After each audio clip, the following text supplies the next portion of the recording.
Hello, and welcome to the highly unsuccessful, legally challenged, and slightly more pretentious version of Crash Course World History. I'm your host, Dan Green, with no relation to John Green. Today, we'll be discussing two polarizing figures in history, behemoths, titans, so to speak. While only one of them was physically titanic, both men changed the course of Central European and, by extension, the world's politics. So, who was better? What? They're two insanely complex individuals who shape power and political dynamics in varying ways, which often didn't include similarities and were wildly different, or wildly similar, or both, and led to unquantifiable destructive. Who was better? But I guess if we had to look at the question strictly in terms of historical impact, the victor would clearly be Napoleon. Not to say Bismarck wasn't impactful. In fact, Otto von Bismarck's approach to the reunification of the splintered German states and his progressive political approach were both decades ahead of their time. But let's not get ahead of ourselves. We're going to cut. Napoleon Bonaparte was born Napoleon de Bonaparte, pardon my French, and was born in Corsica on August 15, 1769. Son of minor Tuscan nobility, he quickly rose to the ranks of the French military and made a name for himself being a young, competent pro-republican. This garnered the favorable attention of Augustus Robespierre, the guillotine guy. Through many successful conquests in the War of the First Coalition, Napoleon found himself as commander of the French army and had come to possess an impressive amount of political power. Under the First French Republic, Napoleon sought to ascertain French dominance by resisting the attacks of the First Coalition. After an effective victory in the War of the First Coalition, Napoleon decided it was time for a much-needed vacation, and as all vacations go, decided to go conquest the warm sands of Egypt. This, besides being an excuse to get a tan, was also done to piss off the British by undermining their trade routes with the Indian subcontinent. While in Egypt, he learned that French was in a ton of doo-doo after getting kicked in the teeth by the Second Coalition, so he quickly returned home. The French director was pretty pissed off that he decided to leave during such a decisive Eastern Front campaign, but they were too weak and unpopular to really do anything about it. So, in an absolute alpha move, Napoleon decided to falsify an election, drop some numbers, and without the need for any Russian intervention, proclaimed himself to be the first consul of France after being a war hero. Now, after some relative peace in Europe thanks to the Treaty of Amiens, Napoleon decided he wasn't satisfied just being consul. He wanted the powers of a king, nay, an emperor. So, in late 1804, he threw a big party in what's now Europe's biggest ash museum, the Notre Dame Cathedral. He brought in the Pope and then crowned himself Emperor of France and the King of Italy. After a few more coalitions and depressing defeat by the glorious General Kutuzov and an exile to Elba, Napoleon's tenure as emperor was over. A fun fact, Napoleon was born to Italian nobility. The most prolific French commander and leader was not even French, just a pesky Italian following the national code of switching sides. Otto Eduard Leopold von Bismarck was born in 1815 in a provincial town just west of Berlin in Prussian Saxony. Bismarck was born to a well-established and highly educated family from a young age. He demonstrated his prowess for diplomacy, a skill probably acquired from the fact that he was a middle child. By age 32, Otto was already a fiery representative in the Verenigde Landtag, the new Prussian legislature. Following some political upheaval in Prussia, Bismarck was sent to Frankfurt to represent the Prussian interests at the Diet of the German Confederation. In Frankfurt, Bismarck's highly conservative views of Prussian sovereignty were changed when he met those bastards, the Austrians, and he began to favor a united Germany. Following a change in Prussian opposition and liberalization of the Prussian Landtag, Bismarck was appointed Minister and President of Prussia, and pressed greatly for German unification. In the brink of a constitutional collapse spurred by budget issues with the Prussian army, King Wilhelm, and the Prussian Assembly, Bismarck negotiated an ally by which the funding could be continually secured for the crown without needing parliamentary approval. Sensing growing European tension, he famously delivered a rousing speech saying, "The great questions of time will not be resolved by speeches and majority decisions." That was the great mistake of 1848 and 1849, but by irony and blood.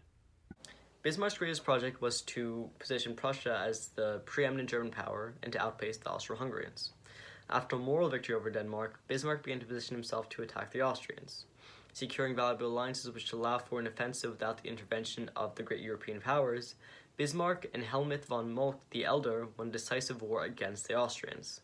The next part of Bismarck's plan involved the unification of the southern German states, aligned with Austria, and the northern states, aligned with Prussia. Bismarck understood this unification had to be done willingly to ensure the health of the new German state. So, orchestrating a defensive war to unite the German states against the French, using the Spanish throne as a match, Bismarck and Moltke quickly turned the tide and advanced to Paris. They captured Napoleon III and encircled Paris, forcing the government of national defense to sign an armistice granting Germany the territories of Alsace-Lorraine and recognizing Wilhelm as Kaiser of the German Empire. The war effectively united the southern German states and absorbed them into Greater Germania. Bismarck's final warning as a waning chancellor was that Europe was a powder keg, and the rulers of the great powers were smoking metaphoric cigars in the allegorical armory of the continent. Fun fact, Kaiser is the correct pronunciation of the Roman word Caesar, simply meaning emperor.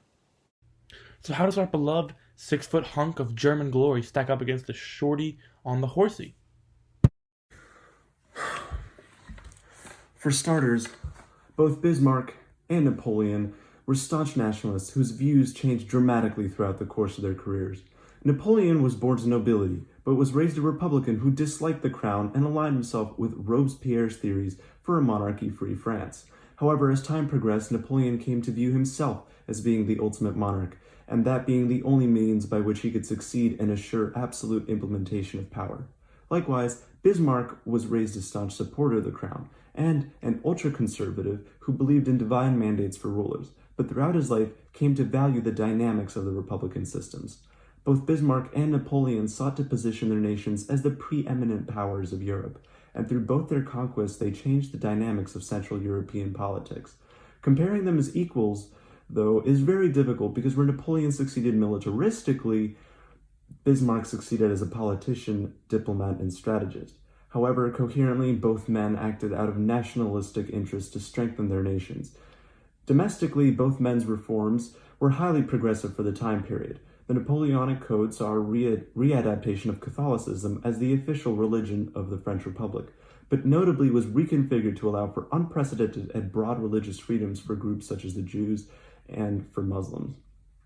In Bismarck's case, an intense hatred of politicized religion led him on a legislative crusade for broad secularism. Additionally, much like the Napoleonic Code before it, Bismarck advocated for equality amongst all citizens and provided for such by provisioning for universal state health care and other socially liberal policies. Napoleon's creation of the Bank of France and Bismarck's move towards free trade effectively salvaged the economic stagnation of both their respective nations. And as we all know, Bismarck's moves and Napoleon's moves set up the precedent for years of prosperity that followed in Europe, mired by nothing but positive change and advancements for the human race. Well then, allow me to interject with something other than blatantly homoerotic admiration of the Iron Chancellor. These rulers were incredibly complex and had largely different impacts on their nations. One can compare Napoleon Bonaparte to the likes of Alexander the Great. As strong, militaristic rulers, they both sought to create an empire and conquest many lands. They both were well known for their military strength, and both even had the ego to name their sons after themselves. Otto Bismarck, on the other hand, is reminiscent of a different leader, American President Ronald Reagan. Both are well known for the economic benefits they brought to their nation, with Reaganomics bringing the longest peacetime economic expansion in American history. Reagan, like Bismarck, was also known to be an effective negotiator and orator, being called the Great Communicator. He effectively negotiated in Central America and the Middle East, and is even accredited with ending the Cold War. These rulers are so similar, I'm convinced Reagan just took on a role as Otto Bismarck and got just a little bit too much into character. It seems pretty clear to me that the long-term effects of Napoleon's reign were merely side effects, and not directly consequential, or at least they were never intended to be. For instance, the widespread adaptation of the metric system, or the power vacuum left after the fall of Napoleon's empire, were never Napoleon's intentions. Whereas Bismarck achieved German unification as intended, without ever setting course for European domination. Where Napoleon succeeded as a commander, Bismarck succeeded as a negotiator, a proud orator, and a highly effective diplomat. This proves, once and for all, that the pen may be as mighty, if not mightier, than the proverbial sword. And yes, while neither men could imagine a world without themselves in it, and their achievements were short-lived, Napoleon's impact on history is massive, and it creates a legacy that Bismarck struggles to keep up with. That's all we have for this week. I say see you all next week, but it seems unlikely we'll ever see you again. Thanks for watching.